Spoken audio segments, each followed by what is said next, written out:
Hello and welcome. In today's video we are finally gonna put finish on this guitar, or rather on this guitar neck.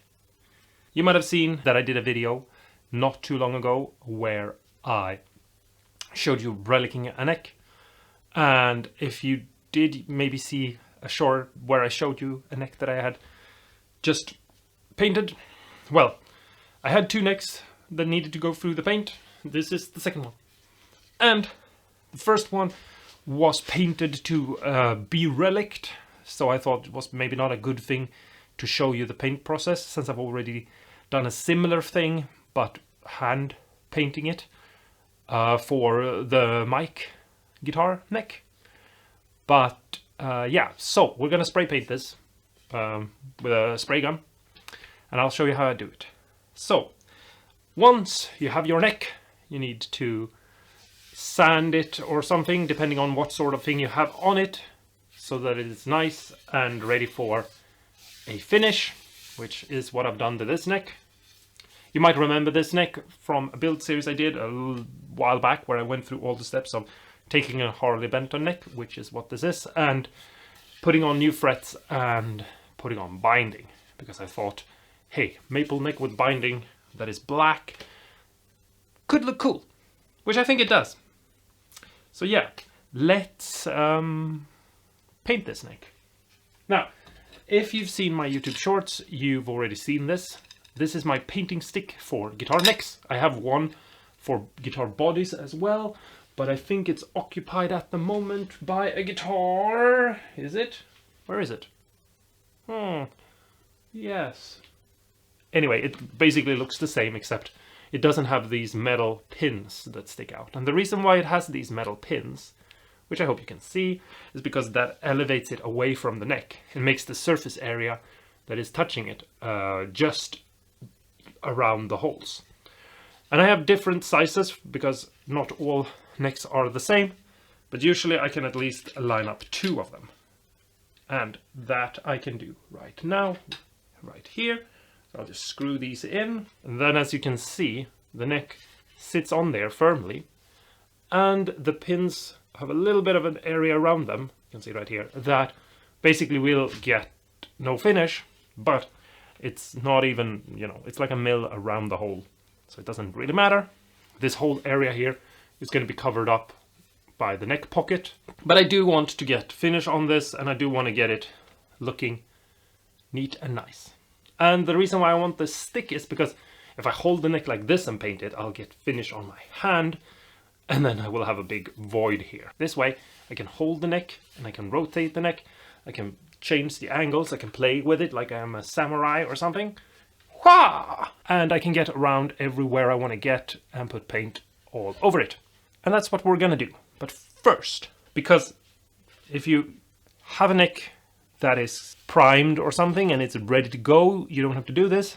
But if you've sanded the neck and you can feel the wood, you might want to put something on it to make it ready for paint. Because if you paint something like, for example, the hood of a car, the paint will stay on top of it and it won't sink into it because it's metal, and the paint can't sink into the metal. But if you put it on wood, the pores and the grain and everything will suck in the paint and it will look terrible.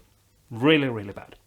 And so avoiding that is a good idea. And the way I'm going to avoid it is I'm going to put down some shellac that I have right here. Shellac is really good because most colors, most paint, most lacquers, or whatever you're going to use will still get caught to it. Can I open this? Here we go. But it won't sink in to the grain. So you can grain fill something with it and it will still look nice, and you will still have your transparent finish where you can see your wood. So I just take a little bit on a rag like this, and then I start applying it like this. And I hope you can see how nice it looks.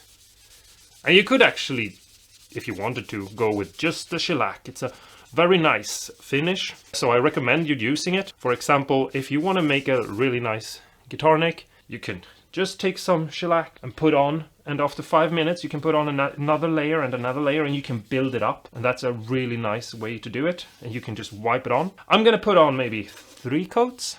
We'll see, somewhere between 2 or 3.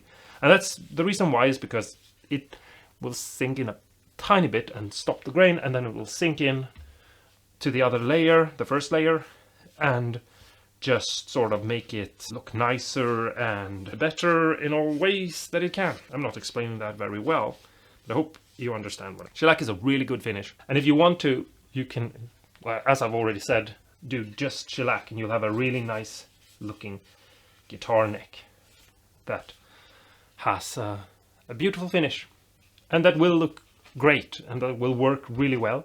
For example, here is the headstock, and now I'll wipe it on, and hopefully you can see by just putting on 1 layer that it already looks shiny and nice. So if you put on 10 layers of shellac over the course of a day, I think you will find that you have a really, really, really nice neck. And the same thing here goes for the fretboard. Obviously you wouldn't put it on a rosewood neck, but if you look at this fretboard, I hope you can see where I've put the shellac and where I haven't. And if you can't, the quality of the camera and not the quality of the lacquer. Shellac is awesome, and at some point I'm probably gonna make an entire guitar finished in shellac. I mean, I've already done it as a grain filler thing, and you've seen it on some of my guitars. You might not think that you've done it, but if, for example, if you've seen my Relic Strat video, where I have a black Strat with a Relic fingerboard, it's not that old video, so you can definitely find it pretty easy. That guitar, grain filled with shellac, both on the guitar neck and on the body. So yeah, now I've put it on, and here's the neck, and we'll move on to the next step after I've done the same thing I just did a couple of more times. Yeah, so I'll be right back. Whoa! So that's my spray gun, just so you know what it looks like, and there I'm putting in the lacquer with some stain and some thinner in it. And now I'm rotating the neck around. As you can see, I'm able to basically have it the way I want. And then I go with a light dusting first, all around to get an even coat. Just trying to cover everything. As you can see, just light burst, just to get it on there. And just trying to look at it and get it even. It is a very small amount of color in it, so it's a sort of brownish golden hue, and it might not be very visible on the camera, but hopefully by the end you will be able to see what it is I'm doing. And I'm just rotating it, and I'm just trying to put on even coats. So that's what I'm doing. And as you probably can tell, the room is getting a little bit foggy, but I have a fan in my back, and I have a mask on, and then I have a filter in front of me.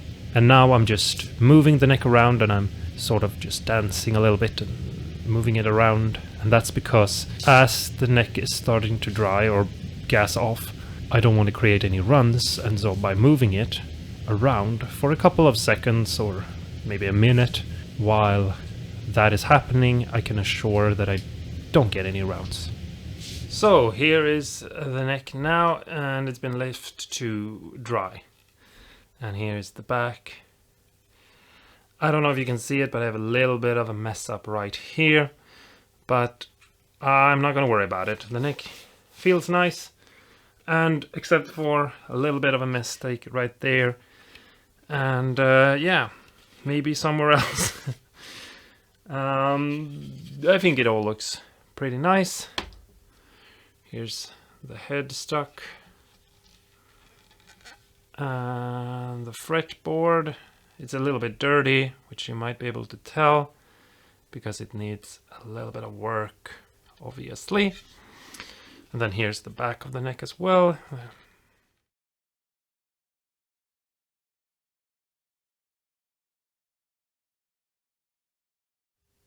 Oh, there it is anyway. That's the end of this video. I just want to quickly say thank you so much for watching, and don't forget to stay awesome and cool. And go and use this to paint one of your guitar necks, and hopefully it helps. Just make sure that you're going with an even movement of your hand back and forth, and that you're taking time to let things cure enough so that you don't get runs. I got a couple of runs, but they weren't too bad, so I feel like they didn't really show up on the camera. And you're gonna sand everything afterwards anyway, but maybe you can see right here there's a little bit of runs that I got. Not too bad, but anyway, that's it. Go now and have fun doing something funny.